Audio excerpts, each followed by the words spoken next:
C'est bon. Et bonjour à tous et bienvenue pour cette 10e édition du live Facebook Amix Réflexion. Aujourd'hui, je reviens personnellement de Guignon où ce monsieur qui est en face de moi avec habillé en rouge m'a envoyé dans les tranchées tout le week-end. Je me suis gelé tout le week-end pendant que lui était au chaud en train de regarder le Grand Prix à la télé.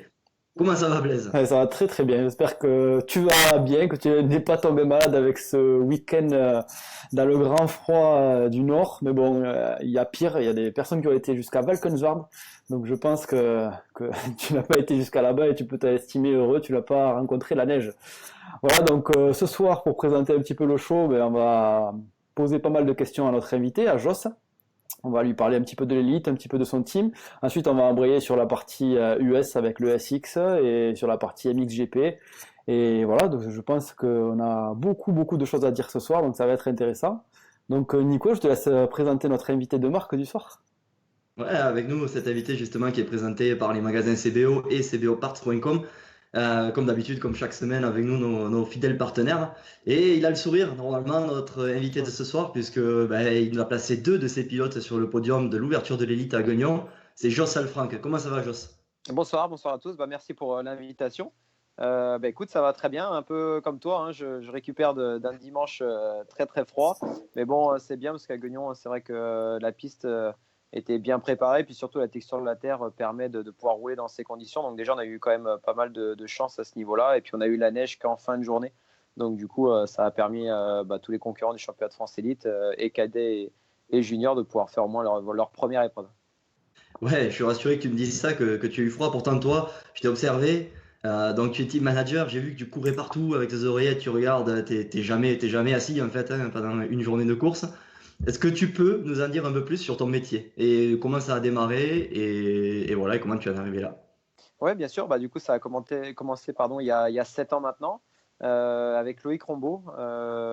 Écoute, je roulais encore, lui aussi. Et puis, c'est vrai que on s'est dit pourquoi pas de monter une structure ensemble et puis de joindre nos partenaires. Et puis, du coup, je me suis vraiment pris au jeu. Et puis, j'ai réussi à trouver pas mal de partenaires. Loïc était très content de notre collaboration. Donc après, c'est vrai que ça partait plus un team entre copains à la base, hein, mais on a eu de très bons résultats dès la première année. Lui, il figurait dans le top 5 de l'élite. Et pareil du SX Tour en 450 en MX1. Et puis moi, je termine vice-champion SX2.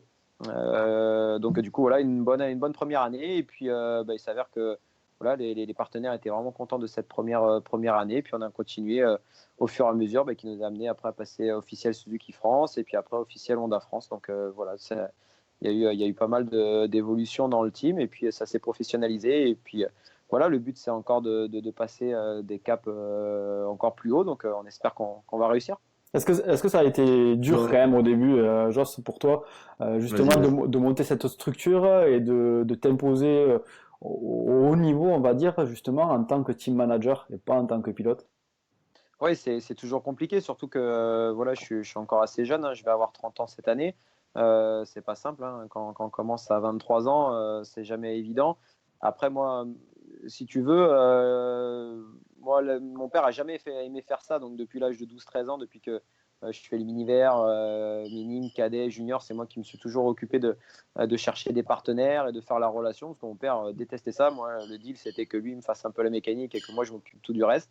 Donc, du coup, c'est vrai que n'ayant pas trop le choix, c'est venu du coup naturellement chez moi.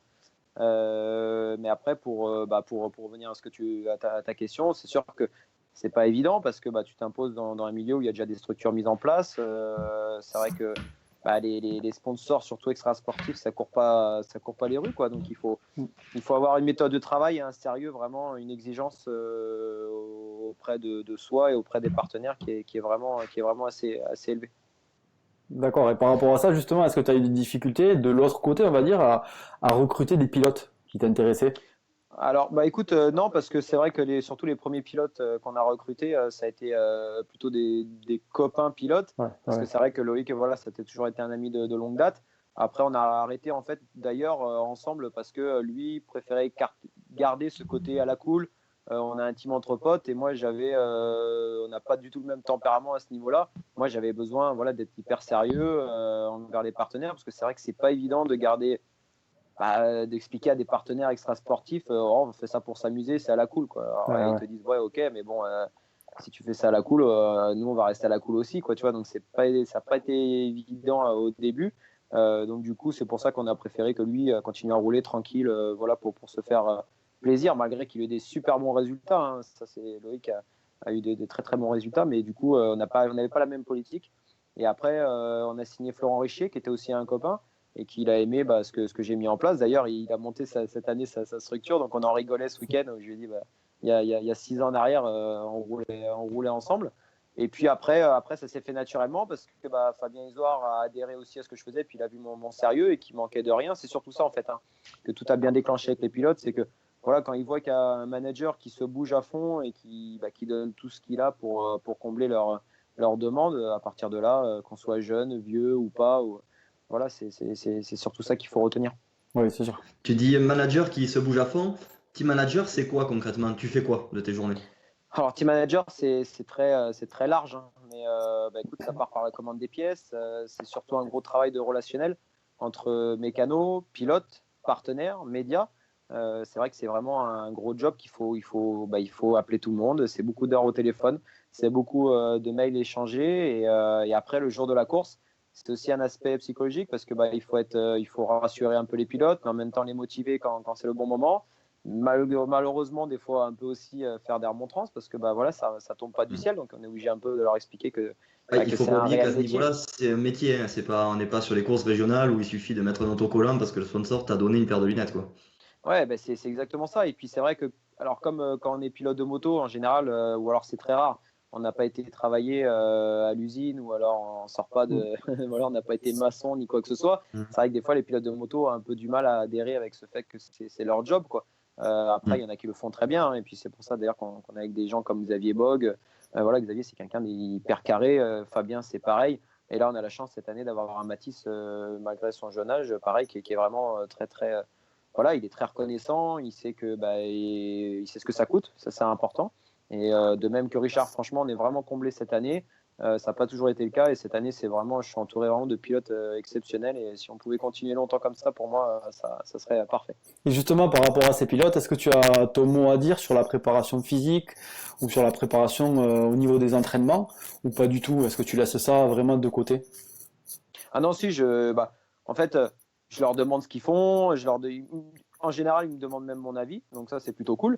C'est vrai que j'ai roulé certes à mon niveau. J'ai pas été champion du monde, mais voilà, j'ai fait mes petites courses qui m'ont apporté déjà une satisfaction personnelle et sportive. Mais malgré ça, ils savent que voilà, j'ai eu quand même un niveau en moto. Donc, et puis j'ai toujours un œil extérieur en général assez intéressant pour eux. Enfin, du moins d'après eux, hein, c'est ce qu'ils me rapportent. Donc du coup, si, ils me demandent ce qu'ils en pensent, ce que j'en pense, je veux dire. On se conserve beaucoup et puis après, on reste une équipe, donc c'est important d'avoir un maximum d'avis, positifs ou négatifs, pour pouvoir avancer. Tout à l'heure, tu parlais du budget pièce.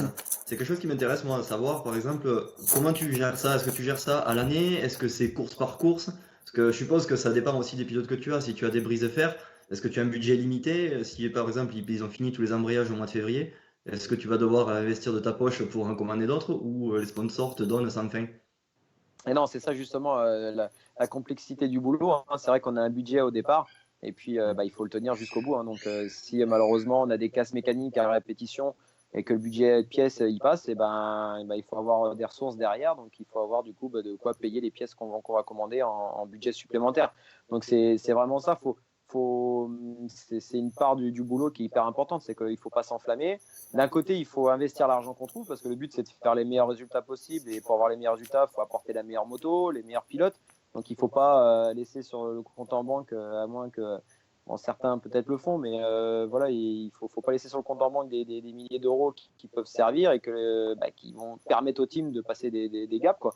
Et d'un côté, il ne faut pas s'enflammer parce qu'à moins de injecter de l'argent personnel, chose qui peut être possible, hein, si on veut rester carré dans les chiffres, voilà, faut faire attention. C'est assez complexe, hein, surtout quand des fois on a des nouvelles motos, par exemple la nouvelle 2.5 qui arrive, on ne sait pas si c'est peut-être la moto est super, mais peut-être qu'elle va avoir des problèmes. Bon, par chance, nous Honda, c'est une marque qui est, bon, je sais pas, c'est sûr que je défends Honda, mais je veux dire, voilà, on a la chance d'avoir une marque qui est compétitive et qui est surtout pour pas avoir problème mécanique. Donc du coup, voilà, ça permet de pouvoir gérer correctement le budget.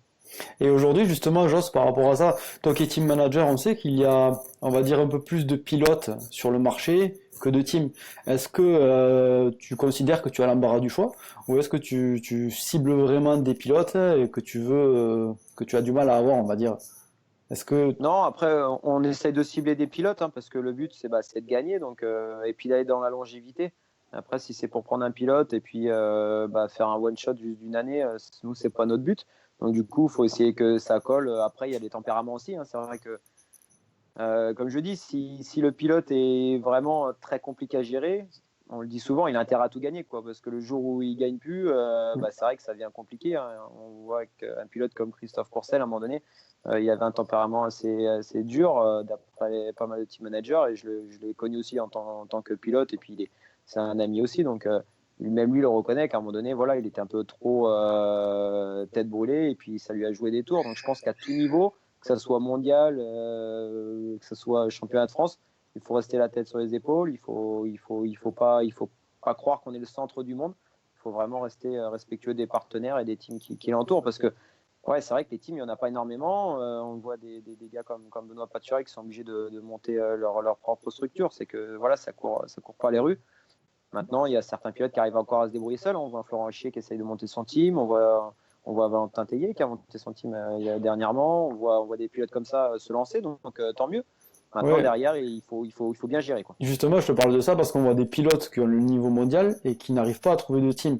Est-ce que toi, du coup, ça serait dans tes ambitions de faire, on va dire, l'Europe ou le mondial, d'aller au palier au-dessus dans quelques années? Bah écoute, ouais, c'est quelque chose qui nous plairait. Maintenant, c'est en fait le stade au-dessus est vraiment beaucoup plus haut, quoi. Voilà, on remonte 10 ans en arrière, on trouvait 100, 200 000 euros, on pouvait y aller. Alors, c'était des choses qui pouvaient être réalisables avec l'aide d'Honda Europe, voilà, des partenaires européens. Là, maintenant, on parle quand même de 3 fois, 4 fois plus, quoi. Donc, si vraiment on veut faire les choses bien. Alors, est-ce qu'on y va pour jouer la 15e place? C'est toujours pareil. Après, il y a certains teams qui préfèrent avoir le gros camion et jouer la 15, 20e place. Puis là, automatiquement, c'est vrai que ça coûte beaucoup moins parce qu'ils ont tendance à prendre maintenant, malheureusement, c'est la mode de prendre des pilotes qui payent. C'est vrai que c'est la nouvelle mode dans le milieu. Il y a beaucoup de pilotes qui payent pour rouler. Donc, ça peut être, voilà, ça peut être une solution. Je critique personne. Ça reste une solution pour certains teams. Maintenant, si on veut vraiment jouer sur le devant de la scène, là, c'est des grosses sommes tout de suite. Donc, c'est vrai que je suis content de voir quelqu'un comme Livia qui arrive à monter son team avec peut-être, certes, l'aide de certaines personnes déjà dans le milieu, mais elle arrive directement à partir au Mondial MX2. Tant mieux pour elle, je suis vraiment content pour elle parce que c'est du boulot et c'est vraiment pas simple, quoi. Ouais. On a vu un team aussi assez récemment se monter très très vite, c'est le team Boss. On l'a vu venir très très vite. Comment tu expliques ça par exemple? Bah déjà, tant mieux qu'il y ait un team français qui parte en GP. Alors écoute, là, Boss, je pense que moi, de mon point de vue, c'est vrai que lui, il est dans le milieu parce qu'il fait des suspensions. Donc pour lui, c'est une image aussi. C'est une Pas vitrine. ouais, voilà, derrière, ça va lui servir. Donc du coup, peut-être que l'investissement est, je dirais pas plus facile, mais du moins, il y a un sens pour lui Il y a un retour sur d'investir investissement dans tous les cas. Ouais. Voilà, exactement. Il y a un retour en investissement. C'est pas comme s'il partait de juste un nom et puis qu'il trouvait des partenaires extrasportifs. Là, lui, directement de sa société, a injecté de l'argent dans son team pour une publicité voilà, dans la compétition. Donc, du coup, c'est peut-être pour ça qu'aussi ça s'est monté aussi rapidement. C'est que voilà, les fonds, il en trouve un petit peu extérieurs, mais les fonds, je pense, principaux viennent de lui, quoi. D'accord, tant qu'on parle d'argent, pour rester là-dessus, combien ça coûte à la louche une saison comme tu fais toi, une saison élite où tu vises le titre dans une catégorie ou voire dans deux, même dans ton cas? Alors, je cible pas discipline par discipline, mais quand on mélange le sable, qu'on mélange le cross, le SX, ben on est des sommes de budget de fonctionnement de 350, 400 000 euros. Ça va assez vite. Donc, du coup, c'est pour ça que c'est assez fou parce que voilà, c'est pas mon métier, mais on gère quand même des sommes assez. Parce que c'est Ouais. un sport Ce que mécanique. j'allais te dire, Malheureusement, c'est un beau chiffre d'affaires. Je pense qu'il y a des entrepreneurs qui aimeraient bien arriver à faire ça chaque année. Ouais, ouais, malheureusement, le bénéfice, il est pas là. Donc, ouais, c'est sûr que derrière, il faut arriver à se reverser un petit salaire quand même. Ça serait intéressant. voilà, c'est ça. Bah, voilà, moi après, c'est sûr que je vis pas de ça. Maintenant, c'est un métier passion. Moi, à côté, je suis cascadeur et puis bon, je commande des courses aussi un peu à la télé. Voilà, j'ai mon train de vie. Ça, je m'occupe aussi du team. Maintenant, c'est vrai que c'est pas mon métier principal. Je vis pas de ça. Voilà, je me donne une petite pièce pour le temps que j'y passe, mais malheureusement, c'est pas encore mon métier. Peut-être un jour. Et justement, par rapport à ça, quand tu vas démarcher des sponsors, en général, ces sponsors-là te demandent de quoi en retour? On va dire de la publicité, bien sûr, mais est-ce qu'ils te demandent pas des choses en plus? Voilà, qu'est-ce que tu pourrais donner, toi, comme conseil, par exemple, à quelqu'un qui a un niveau un peu plus bas, qui souhaite se faire sponsoriser et qui pourrait apporter, on va dire, aux sponsors? Bah, Ça peut écoute, être réseaux sociaux, je pense aux réseaux sociaux, je pense, voilà, autre chose, on va dire, que l'autocollant sur la moto. Tu vois?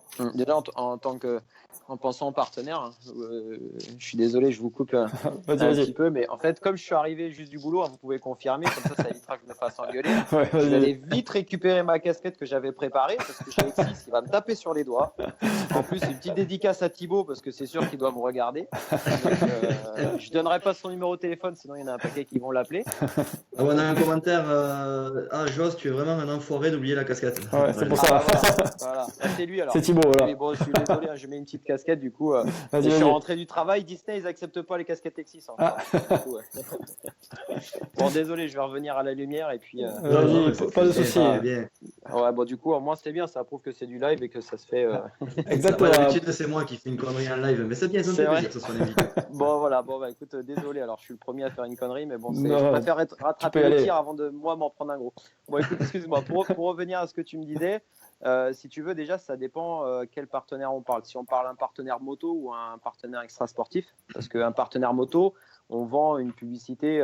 Voilà, par exemple, on va rouler avec les guidons Scar, et ben voilà, on va prouver que c'est de la bonne qualité, que le pilote gagne avec des guidons Scar, les décos pareil. Enfin, tu vois, donc là, tu as un réel intérêt pour eux parce que c'est une image. Tu vends une image. Après, par contre, le sponsor extra sportif, c'est beaucoup plus dur parce que voilà, on a un sponsor Direct Impression ou Maquet ou AC Sécurité. Que demain on gagne l'élite ou pas, ça ne changera pas son chiffre d'affaires. Maintenant, c'est un passionné de moto et comme tout passionné de moto de compétition, le but c'est de voir son team qui sponsorise gagner, quoi. Donc après, le sponsor extra sportif, c'est plus un plaisir personnel et il est là, il a envie de voir ses pilotes et son team gagner avec son logo dessus. Mais c'est pas un retour à investissement pour lui, quoi. Faut trouver des passionnés. Ouais, c'est ça surtout. C'est trouver des passionnés, trouver des gens qui adorent ça et qui sont prêts à suivre quelqu'un, à le supporter, et à lui donner un peu pour justement qu'il réussisse mieux, quoi. Ben voilà, c'est ça, c'est exactement ça. De toute façon, il nous en faudra encore plus, mais heureusement qu'il y a des passionnés de moto et qui ont des entreprises, des chefs d'entreprise et qui n'hésitent pas à partager leur budget de publicité dans des teams de moto, dans des pilotes. Et grâce à eux, il y a un paquet de pilotes qui arrivent à faire leur sport soit en professionnel ou même des fois en loisir. Hein. Donc voilà. Après, pour tout ce qui est partenaire moto, voilà, là il y a un réel sens parce que exemple, voilà, les nouveaux pneus Bridgestone, nous qu'on roule cette année, ils ont fait un nouveau pneu sable. Je veux dire, voilà, Richard est devant avec ce pneu-là. Derrière, il y a une vraie force de vente parce que voilà, le pneu, on sait qu'il peut être devant dans les championnats de France des sables. Donc automatiquement, on se dit, voilà, il y a un nouveau pneu, le nouveau Bridge, il est top, quoi. Tu vois, là, il y a un réel, exactement. Oui, c'est sûr, c'est gage de qualité. Le fait que de l'amener au plus haut niveau, c'est clair que c'est implicitement un gage de qualité, c'est clair. Voilà, c'est ça.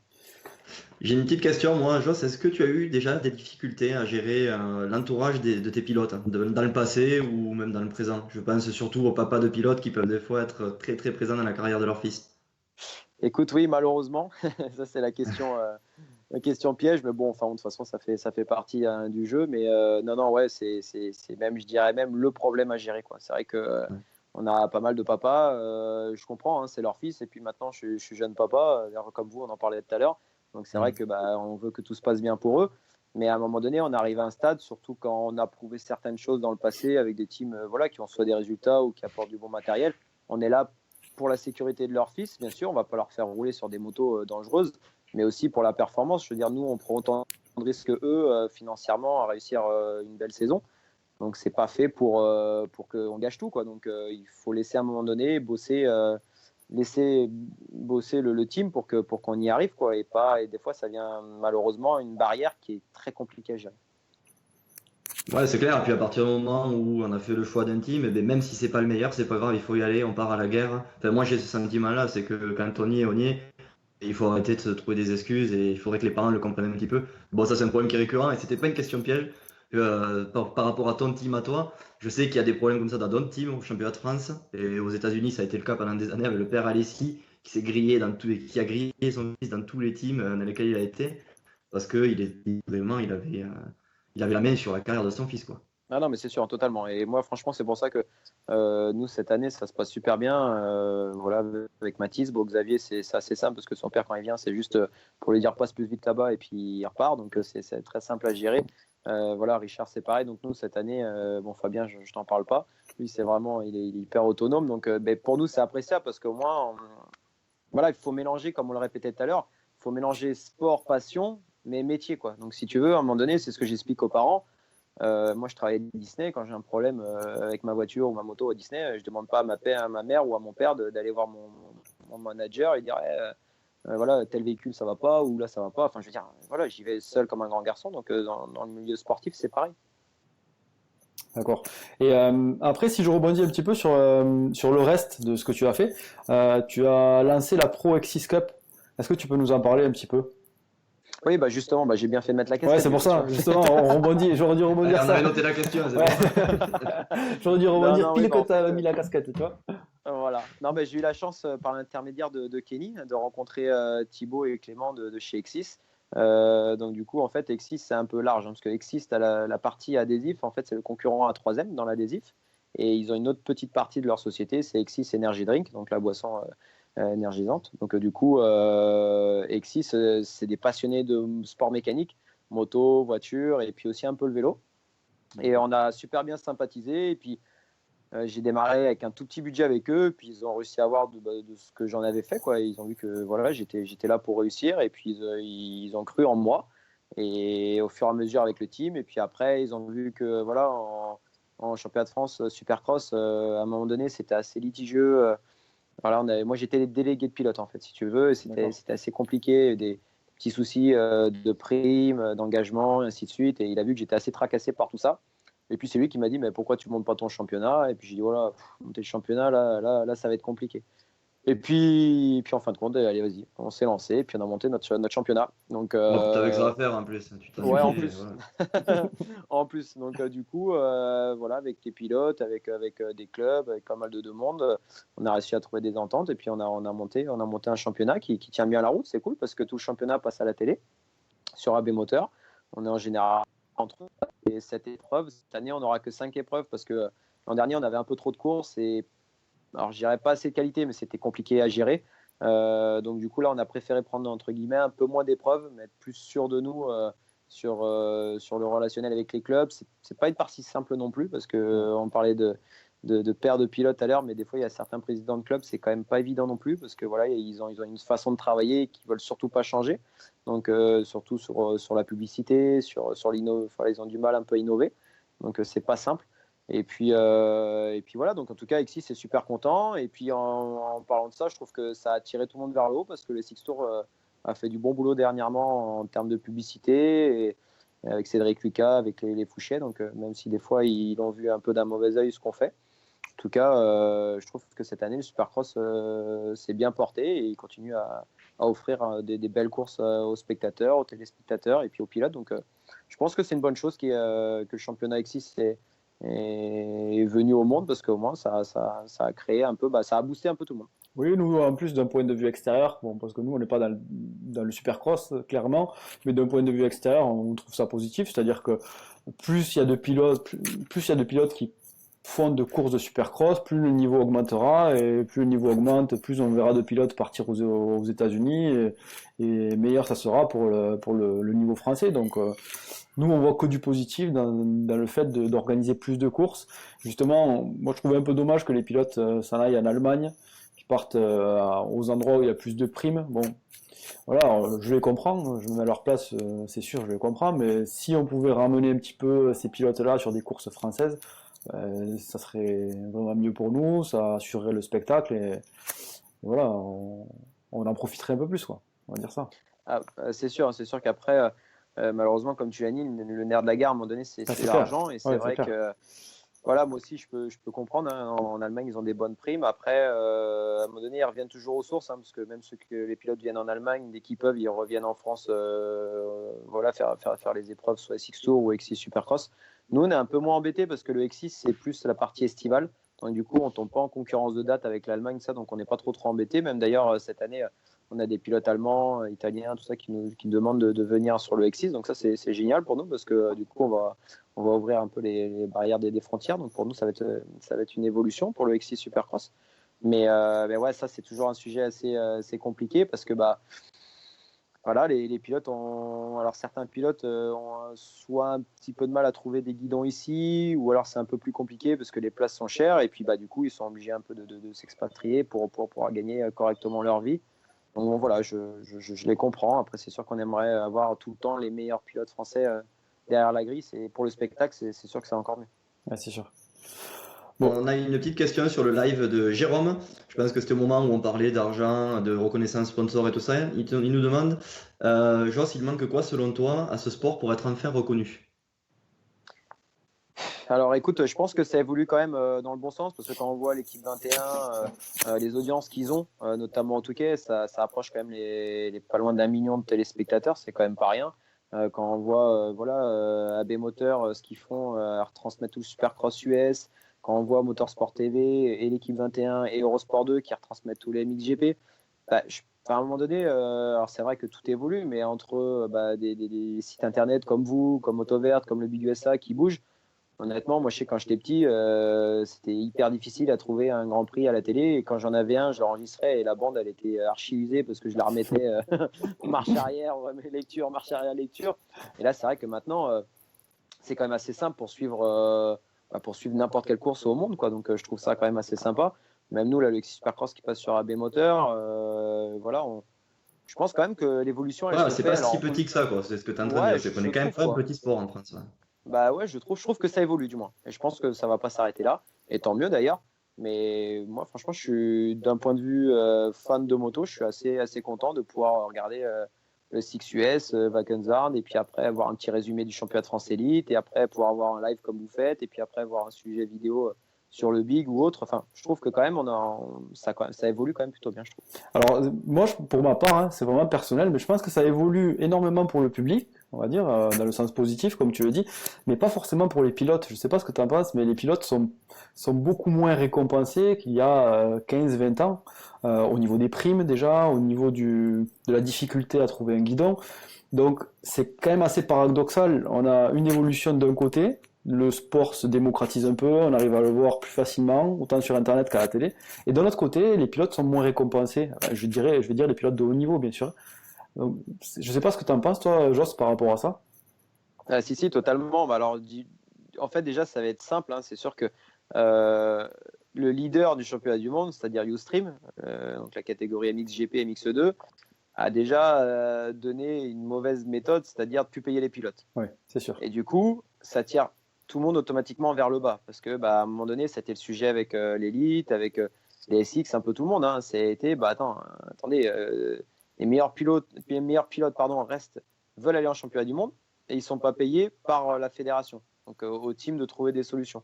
Et du coup, ça a donné un engrenage assez mauvais pour la France, pour d'autres pays. Hein. Et du coup, heureusement, l'hémorragie s'est un peu arrêtée parce que les fédérations ont vu que il fallait pas confondre championnat du monde et après les championnats nationaux. Parce que les championnats nationaux, il va y avoir 3-4 bons teams, voire 5. Après, ça va être que des passionnés. Alors qu'un championnat du monde, c'est des grosses structures. Quoi. Je veux dire, on parle que de KTM officiel, Yamaha officiel, et ainsi de suite. Donc, eux ont vraiment l'argent de pouvoir payer les pilotes sans qu'ils aient besoin de gagner l'argent à la manche. Nous, on a besoin, dans les teams en France ou même en Allemagne ou autre, on paye les pilotes. Mais à côté de ça, ils ont besoin de combler leur salaire avec les primes d'arrivée, quoi, si tu veux. D'accord. Donc, pour moi, je pense que tout part de Ustream, malheureusement, qui a donné une tactique, alors que je peux comprendre de son point de vue, parce que tout va bien pour lui. Oui, là, c'est sûr. Après, lui, il a fait de l'argent. Au final, voilà. On aurait tous aimé avoir la même idée, même si le problème, c'est que nous, on est des puristes, on aime ce sport, on a été tous pilotes, et voilà, on se met à la place des pilotes, on peut pas s'en empêcher. Mais le paradoxe dont parlait Blaise, je pense qu'il vient forcément de là. Ouais. C'est ça, et je sais que moi, souvent, j'ai quelques partenaires qui sont amis maintenant, me disent, notamment avec les pilotes, des fois, ça me prend un peu trop à cœur quand soit ça se passe pas bien ou je veux encore faire mieux pour eux. Voilà, ils me disent que je suis trop sentimental et qu'à un moment donné, il faut que j'ai un peu cette âme de chef d'entreprise, quoi. Et c'est vrai que malheureusement, quand on adore ce sport, on a tendance à être un peu trop passionné et on oublie le côté business, quoi. Et je pense que Youstream, voilà, lui, il fait pas la part des choses. Voilà, il est là pour faire du business. Il a mis tout en place pour qu'il gagne de l'argent avec son championnat et ça fonctionne pour lui. Et puis au final, il n'a pas eu si tort que ça parce que tout le monde veut y aller, quoi. Donc voilà, maintenant c'est parce que c'est le championnat du monde. Voilà, c'est parce que c'est retransmis à la télé, donc ils peuvent le vendre différemment, les partenaires. Nous en France ou même en Allemagne ou autre, voilà, il faut pas partir dans cette direction parce que ça va tuer le niveau un peu plus petit et puis surtout la nouvelle génération, quoi. C'est hyper compliqué. Ouais. Et du coup, Nico, on parle un peu du Supercross, on enchaîne sur le Supercross. T'as un peu de temps encore, Joss, à nous accorder ou pas? C'est bon. Ouais. C'est bon, j'ai ma femme, elle s'occupe du petit. Donc, parfait. Cool. Et en plus, t'as la casquette, donc là, il peut rien t'arriver. Là, il faut juste que tu baisses la tête. Il faut juste baisser un peu la tête et puis c'est bon.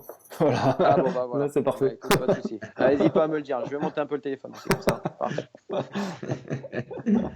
Bon, Et écoute, Blaise, tu vois, c'est toi qui m'en parlais du Supercross parce que j'espère que tu as bien bossé parce que moi j'étais à Guignon, qui à me geler, je te rappelle. Donc toi tu regardais tout ça et tu m'as pris des belles notes. Et je n'ai toujours pas vu le Supercross, j'ai écouté toutes des interviews d'après-course, j'ai lu les résumés sur RacerX, mais j'ai malheureusement pas vu les manches. Bon, je vais essayer de faire rapide parce que on a le Supercross, on a le MXGP, on a pas mal de choses.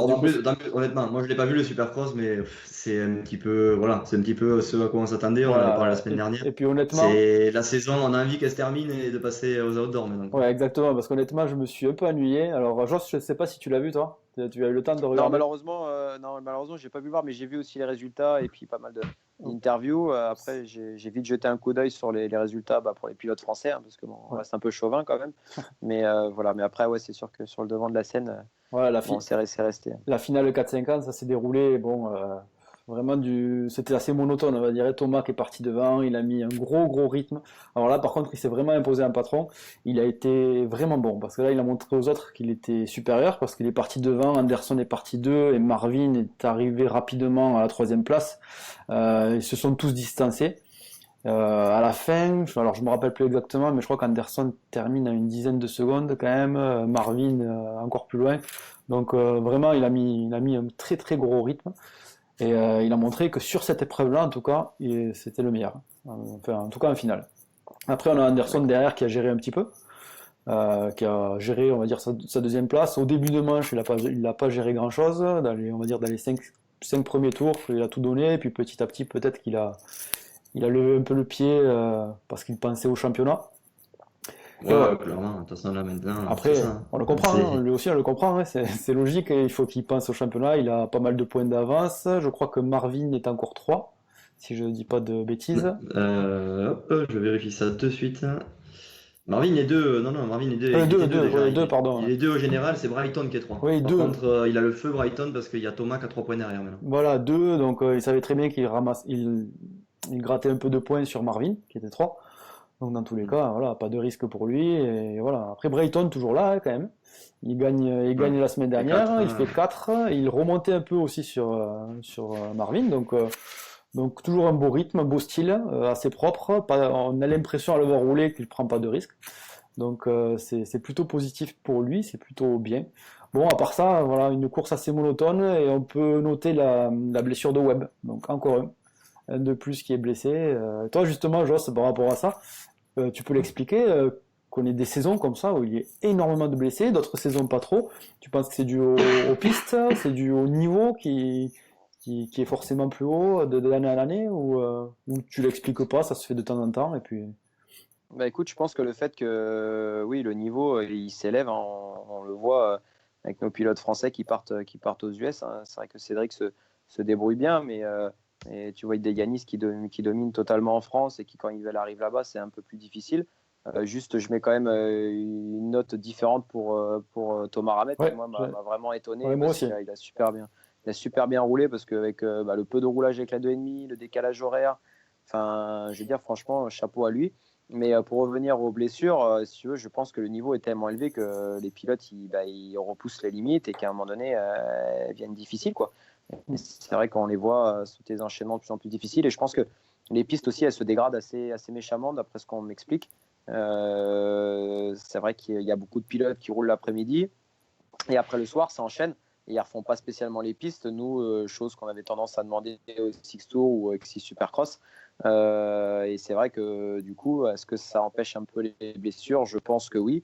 Après, c'est vrai que du coup, le niveau est un peu plus serré automatiquement. Rien que déjà, on peut le voir quand il y a le Triple Crown, tout de suite, les premières manches, vu que c'est plus court, tout le monde y croit, quoi. Donc du coup, le spectacle est plus serré. Automatiquement, quand ils partent pour 20 minutes, les pilotes, ils ont tendance, certains pilotes, ils savent que ça va être un peu dur d'aller jusqu'au bout, alors ils gèrent. Donc du coup, les niveaux se creusent beaucoup plus. Et les circuits, c'est pareil. Si demain, ils refont plus souvent les circuits et que c'est... Regarde les hits, les 2,5 au début, ça se bagarre dans tous les sens. C'est même limite, ils sont tous énervés. Et après, au fur et à mesure de la soirée, tout le monde se calme parce que ça devient de plus en plus difficile au niveau du terrain. Ça devient dangereux même là. On voit des fois les whoops, quand ils commencent à faire un gros plan en vue arrière, ça paraît très très très compliqué quand même. Ouais, je pense que franchement, pour limiter ça, et c'est même étonnant que les teams ne font... Bon, ça se trouve, ils le font un retour aux promoteurs parce que c'est vrai que pour eux, c'est un gros investissement. Hein. Nous, tout à l'heure, on parlait de nos chiffres. Pour eux, c'est à la semaine, quoi. Donc, dire, quand on investit autant sur des pilotes qui coûtent aussi cher, c'est assez difficile, je pense, pour les managers de leur dire il faut faire un peu plus attention, quoi. Alors, d'un côté, il faut gagner, d'un côté, il faut faire gaffe.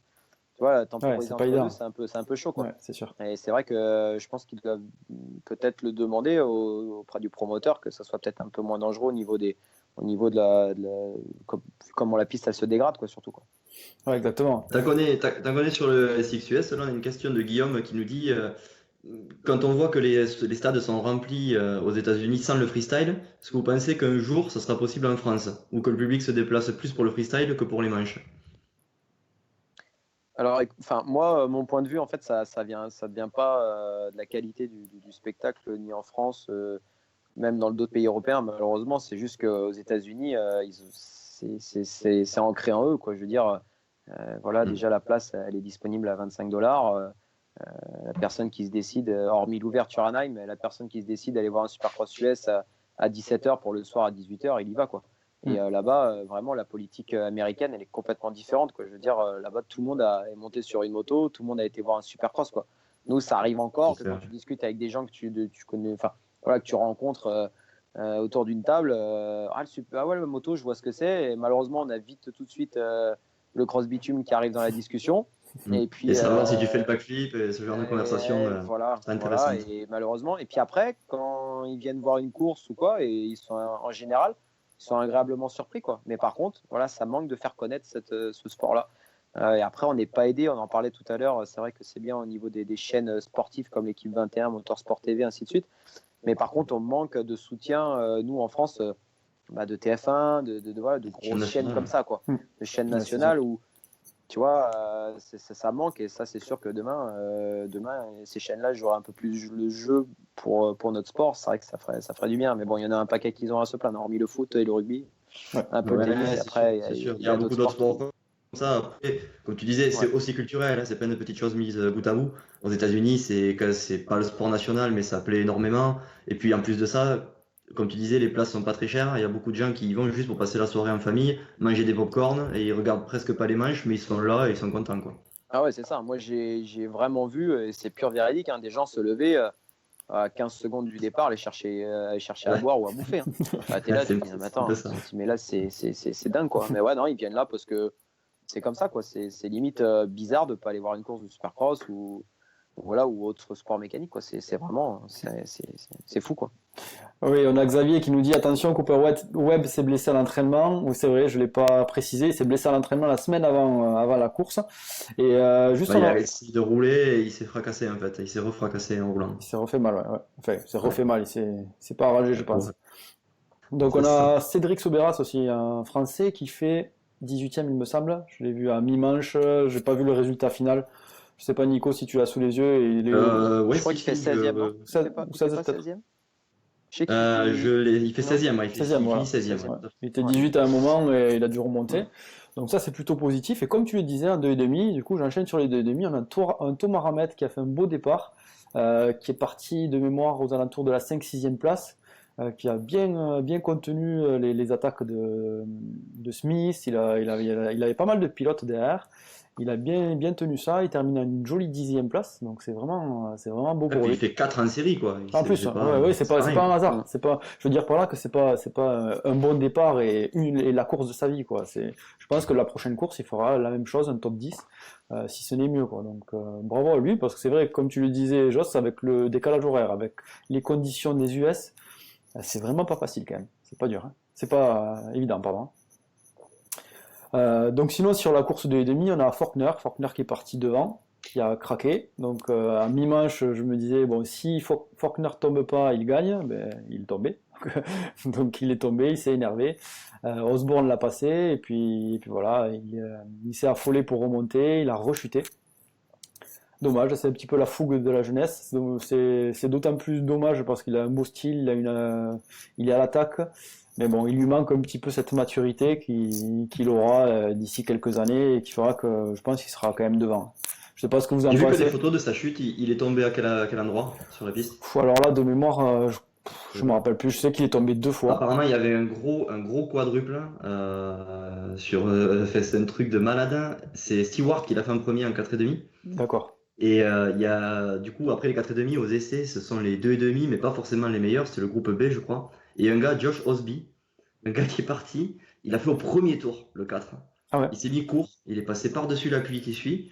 Bon, le gars, il se relève, il va dans le stand, il change son amortisseur, il repart, il refait un tour, il le refait nickel, le 4. Et tous les autres pilotes de 2,5 se sont dit, mais attends, c'est pas possible. Là, si ce gars, il l'a fait, on va tous être obligés de le faire, et ils n'avaient pas envie. Jordan Smith, il disait, mais moi, je veux pas le faire, ce truc. Bon, maintenant, on l'a vu, on est obligé. Ah ouais, ça tu vois, je savais pas, mais je pense pas qu'il soit tombé à cet endroit-là. Alors là, on verra dans les commentaires. Vous me dites si vous vous en rappelez ou si vous l'avez vu. Moi, de mémoire, Oui, parce que se fait reprendre dans les commentaires, c'est déjà, t'as tout faux, c'est pas 25$ une place, mais les moins chères, elles sont pas 25$ apparemment. Ah, elles sont à combien alors? À 35 alors, non? Ouais, mais toi, t'as des pistons, c'est pour ça. Ouais. Voilà. Toi, t'as fait la conversion, euro-dollar. Noir, tu les as achetés. Ah, par contre, c'est sûr que la place, ça dépasse pas 35$. Ça, j'en suis sûr, parce que j'ai un copain qui en a acheté une dernièrement et je savais plus si c'était 25 ou 35. Mais à 10$. Je pense que ça peut dépendre aussi des villes, je sais pas. Honnêtement, je me souviens pas du tout du prix des places. Voilà, donc Celle qui est tout en haut à Anaheim, 35$, vous pouvez voir le Supercross US. Je mets 2 places offertes si c'est pas 35$. Allez, on fait ça. Je paye mes places. Ah oui, je paye mes Très 2 bon, ça. places, tiens. Voilà. Un commentaire intéressant aussi de Florent Richier qui dit, mais attends, c'était pas plutôt Adrien Lopez qui a tenté le quadruple? Et surtout là, si on commence les blagues entre Richier et Lopez, à mon avis, on en a pour la soirée. On a connu téméraire, oui, Adrien Lopez, hein, sur certaines épreuves. Lui, il a pas peur. Lui, il va avec le cœur. Un peu chaud. On l'a vu à Beauville tenter un saut impossible d'ailleurs, et finir dans les barrières. C'est ça. Enfin, À l'époque, il est costaud, ça, Adrien. ouais, il est solide après. Et je crois que c'est le seul mec, il a les mollets tellement solides qu'il n'arrive pas à fermer les Tech 10. C'est impressionnant. Il ouvre, ça c'est vraiment plus. Il ouvre tout à bloc. C'est vrai, hein. Le scratch il sert à rien en fait, il ferme à peine la boucle. Je peux vous dire que mes meilleurs moments en Allemagne passés, c'est bien avec l'équipe, là, Vanni, Richier, Lopez, Fabien. Alors là, ça se taille, mais là, faut être costaud. Là, c'est pire que sur la piste. Là, faut vraiment être dans les vannes, faut être réactif. Et là, mais bon, c'est vraiment génial. Ça te forge un mental là, de vainqueur. sûr. Ah oui, là, t'es obligé, t'as pas le choix. De toute façon. C'est ça. Moi, ma première course en Allemagne, j'avais 16 ans. J'étais chez KTM Sarol. J'ai pris 3 ans d'expérience en 5 courses. Bon, et du coup, voilà, si on revient rapidement aux 2,5, on a Martin qui fait une belle course régulier, donc ça fait plaisir de le voir un petit peu aux avant-postes. Et Smith qui termine 3 avec une belle remontée quand même, qui est parti assez loin, qui remonte tranquillement jusqu'à la 3e place, donc plutôt pas mal. La course des 2,5 était un peu plus disputée. C'est pas la course de l'année, très franchement, à voir, mais c'était pas mal. Bon, par rapport au 4,50 où très franchement, je me suis ennuyé. Mais oui, il fallait venir à Guignon. À Guignon, il y avait de la bagarre. J'ai hésité, et puis bon, ça faisait 8 heures de route, donc je me suis dit, bon. L'hésitation, elle prend vite un coup. Exactement. En plus, j'ai croisé plein de personnes à Guignon. J'ai demandé, mais t'habites loin, toi? Je me suis dit, il y a bien quelqu'un qui habite à côté de Guignon. Ils avaient tous 5 heures de route minimum. Guignon, c'est. c'est vrai que c'est compliqué là-bas. Voilà, après Magnifique piste, je tiens à le souligner. Le club a ramassé parce qu'ils n'ont pas eu. Moi, je me suis plaint toute la journée, mais les bénévoles, les commissaires, eux, ils n'avaient pas accès à la salle de presse pour se réchauffer une fois toutes les demi-heures. Ils sont restés en place toute la journée, ils n'ont pas eu de public, les pauvres. Donc, vraiment un petit clin d'œil à eux parce qu'ils ont fait du super boulot, je pense, sur la piste. Je pense que les pilotes s'en sont pas trop plaints. C'était vraiment chouette, quoi. Non, c'était vraiment top. Même nous, enfin dans le parc et tout, c'est très propre. C'est vraiment, vraiment une belle. Ils nous ont bien accueillis, donc c'était vraiment cool. On a Tout à fait. Stig qui me demande si je m'inscris au Touquet en 2019 ou non, et ceux que l'on pense des pilotes qui font des courses à 100% sable. Stig, je pense pas m'inscrire au Touquet, tu sais que c'est pas ma spécialité le sable, et je m'y inscrirai si vraiment je suis obligé, si je perds un pari ou un truc comme ça, tu vois, un gros pari, mais sinon non. Ça fallait pas le dire, ça. Ouais, mais là, il va falloir parier gros. Et sinon, après, ce qu'on pense des pilotes 100% sable, ben, personnellement, j'en pense que du bien. C'est des pilotes qui font un choix de course, de type de course. Je pense que maintenant, pour être à haut niveau dans le sable, il faut consacrer quand même une grosse partie de sa saison à cet entraînement-là. Alors tu m'arrêtes si je me trompe, Joss, par rapport à tes pilotes, mais vraiment, on l'a vu avec Mathis. Si on ne se consacre pas à 100% sur les courses de sable, sur on va dire une mi-saison ou un tiers de saison, c'est compliqué quand même de faire des résultats sur une course comme le Touquet. Non, c'est sûr, clairement. De toute façon, le sable, c'est vraiment une discipline à part. Après, il faut faire, oui, bien sûr, du cross après le reste de l'année, bah, déjà pour pas rester inactif. Ouais. Et puis parce que c'est toujours complémentaire de faire du motocross. Mais nous, on l'a vu avec Xavier et puis avec Mathis. C'est vrai que Xavier, nous, notre budget sable ne nous permettait pas à un moment donné d'avoir deux pilotes sur toute la saison. Du coup, on avait proposé à Xavier. Donc lui, ça va qu'il est assez polyvalent. Donc le challenge lui branchait, mais c'est compliqué parce que il faut s'entraîner depuis des mois sur vraiment un entraînement physique assez spécifique sur de l'endurance. Et voilà, les courses, c'est 3 heures. Faut vraiment gérer les retardataires. Voilà, c'est une discipline vraiment à part, mais en tout cas, c'est une discipline qui monte en puissance quand même. Nous, on le voit avec les partenaires moto, je parle, que ce soit Honda ou même les autres. C'est vraiment une discipline qui plaît parce qu'il y a de plus en plus de pilotes qui s'inscrivent pour ces courses-là.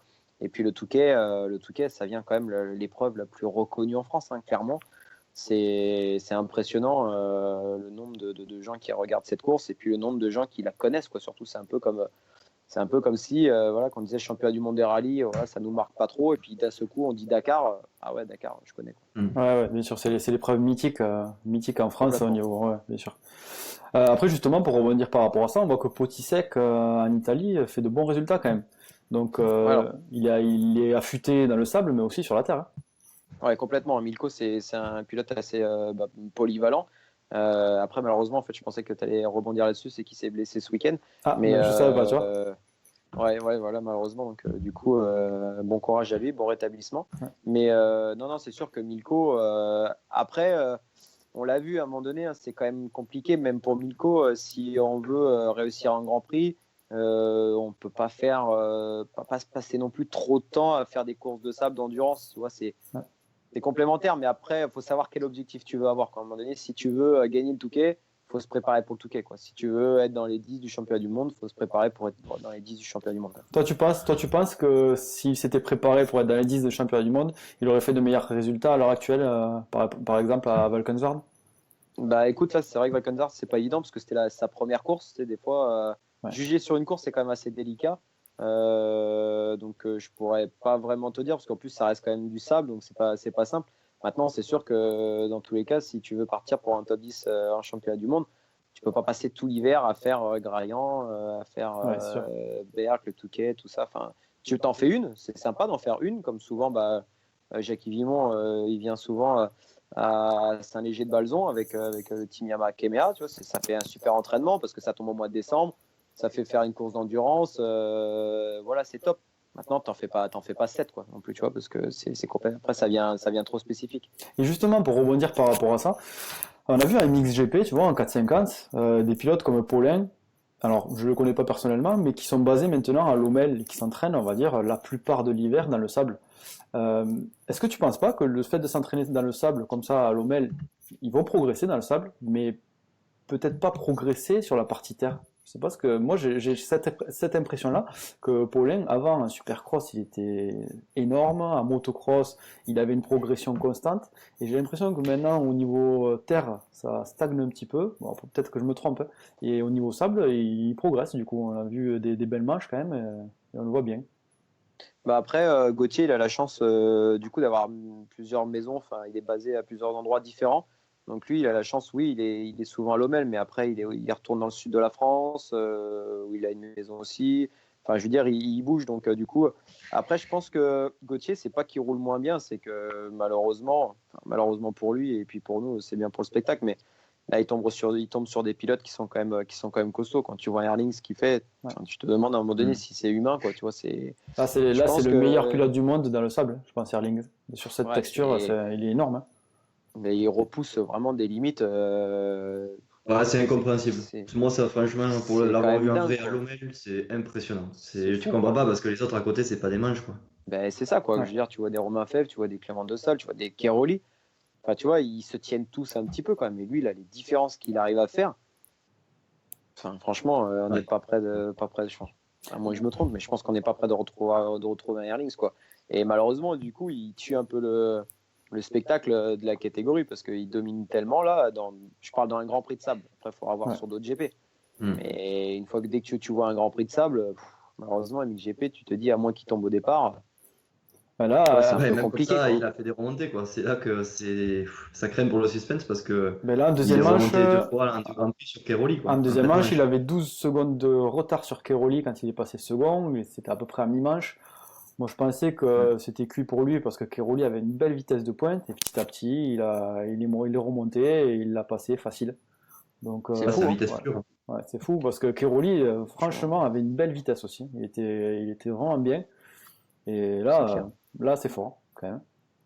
Ouais, franchement, là, il est assez impressionnant, hein. Donc, après, on espère que pour le spectacle, dans les grands prix, en conditions un peu plus, voilà, dans la terre ou que ce soit un peu moins spécialité sable, on espère que ça va quand même être un peu plus serré parce que si c'est pour tous les week-ends assister aux victoires d'Erlings, Ouais. ça va pas être Ouais, très c'est sûr. sympa. On a Sylvain. Après, ça m'étonnerait pas qu'il soit à l'aise dans la terre. Maintenant, on voit des Espagnols Oui, comme Prado rouler Et vite dans le sable. Alors, pourquoi pas un Hollandais qui roule vite sur la terre? Bon, en plus, il a déjà prouvé plusieurs fois, lui.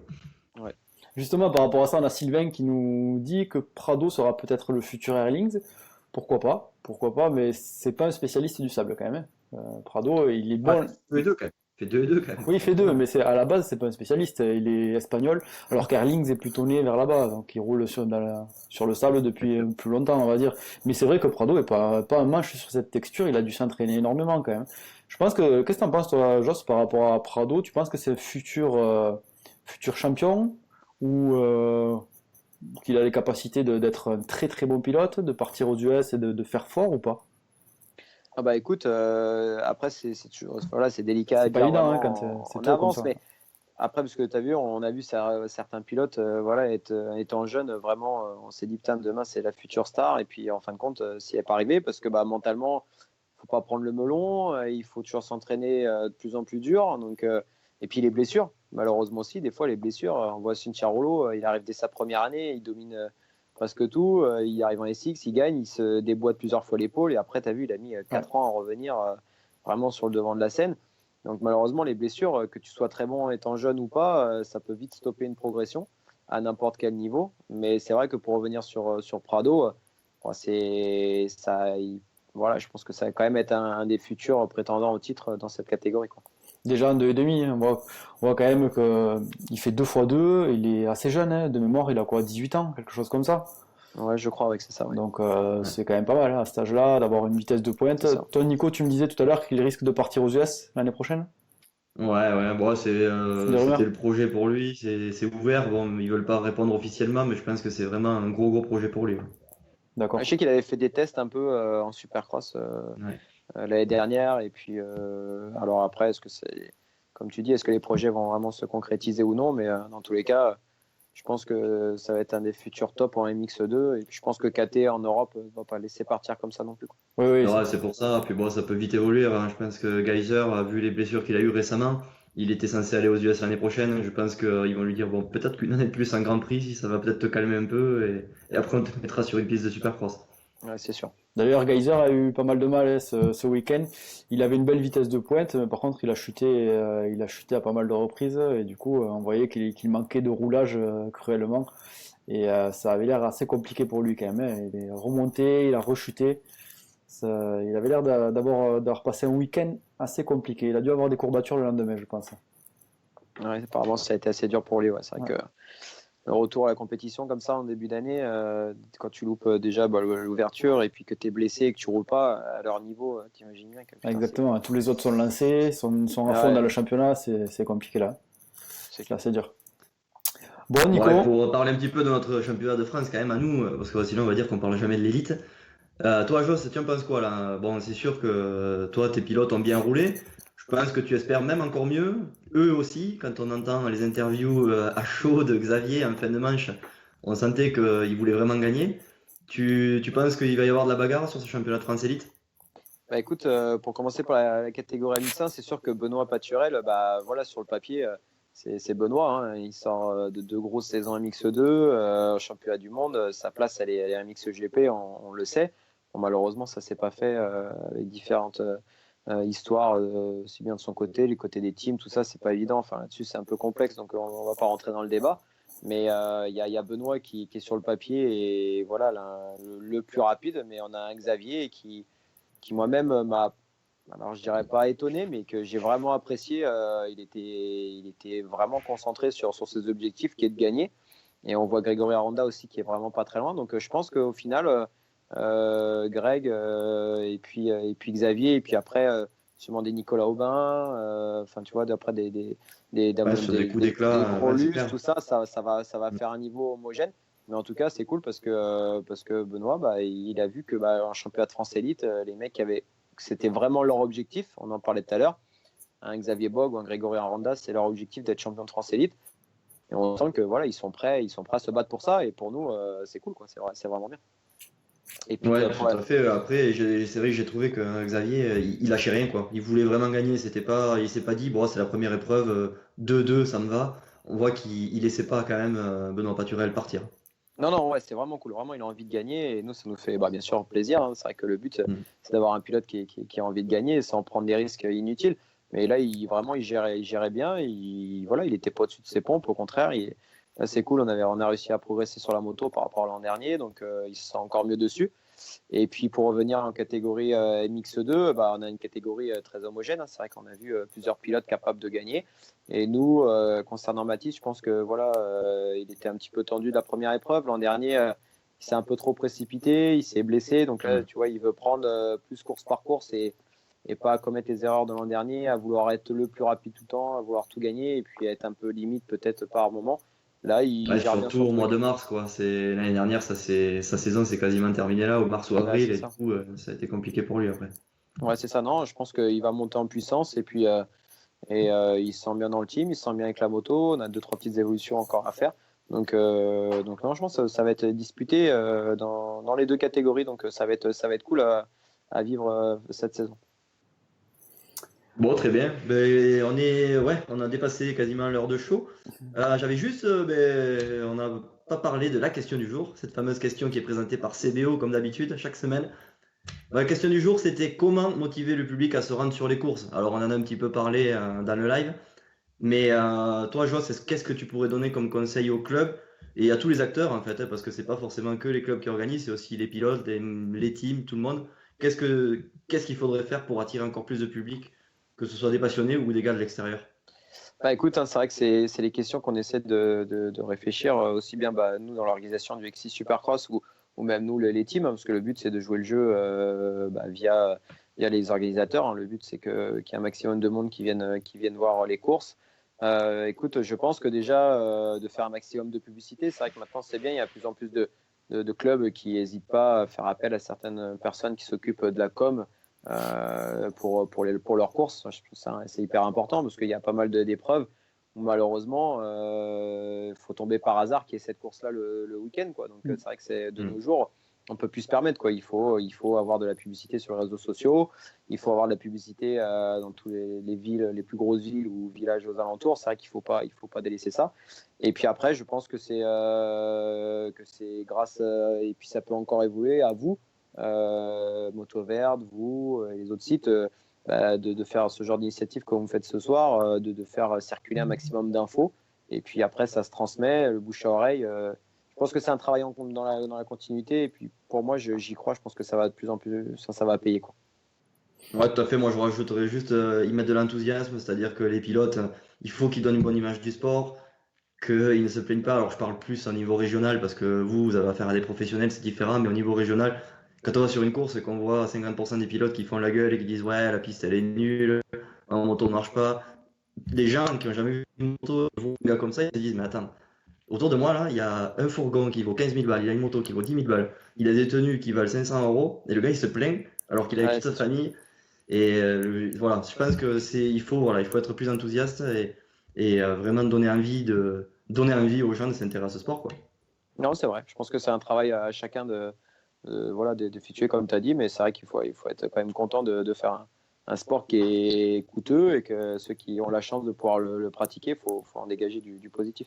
Ouais, je suis d'accord avec vous. Après, si je pouvais donner un conseil humble hein, au club, c'est d'essayer de faire en sorte que le motocross qu'ils organisent soit un show. En fait, voilà, d'essayer d'évoluer dans le sens où il faut aussi donner envie aux gens qui ne connaissent rien au motocross de venir. Voilà, et pas que ça soit une course réservée aux spécialistes, aux gens qui sont là chaque année. Comment on peut faire en sorte que ça soit un show? Ben, en travaillant un peu sur la musique, voilà, surtout pour les nocturnes, sur la musique, essayer de mettre une bonne ambiance, justement essayer de retrouver l'ambiance qu'on a sur les supercross. Et on voit souvent que ça marche quand même pas dans les supercross, mais dans les motocross nocturnes. Ça marche pas mal, ça donne envie aux gens de venir et justement de revenir l'année d'après. Si les clubs arrivent à faire ça sur les motocross de jour, je pense que ça peut marcher et ça peut inciter les gens qui ne connaissent pas encore le motocross à venir découvrir. Et voilà, un peu plus facilement, je pense. Ouais, c'est vrai. Voilà. Ben, d'accord avec vous. Ben, en tout cas, merci beaucoup, Joss. On t'a pris, ben, voilà, comme avec tout le monde, on le répète à chaque fois que je fais une émission, tout le monde dit un quart d'heure, une demi-heure. Et en fait, ils nous aiment tellement, les gens, qu'il reste une heure, quoi. Parfait. D'accord. Écoute, moi, c'était parti pour une demi-heure. Et puis c'est vrai que l'heure est passée très, très vite. Donc c'était avec grand plaisir. Merci pour votre invitation. Et puis à une prochaine peut-être. En tout cas, Ça marche, merci à on se vous. verra sur les épreuves de l'élite, s'il fait moins froid, par contre. Ouais. Moi aussi, je viendrai s'il fait moins froid, on verra. Bon, ben, merci beaucoup, Joss, et on se Merci. retrouve la semaine prochaine, lundi soir, pour le live à 19h. Salut à tous! Allez, salut, à très bientôt.